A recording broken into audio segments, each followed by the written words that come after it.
river, Borinka, you'll very soon we will see a small stream of water body, and that is the tributary to Vltava river. So this river, this Borinka river, takes the water into Vltava and merges into Vltava.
Now this region was always famous for industries, and industries started here from Austro-Habsburg dynasty, and these were the one who brought in the industry of glass molding and also the blown glass.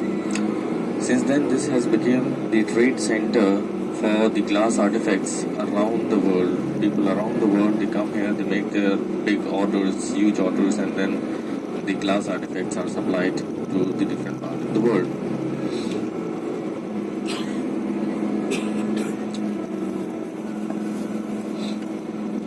ये जो industries देख रहे हैं आप लोग left hand side में chimneys लगी हुई है, ये भी ग्लास फैक्ट्री है।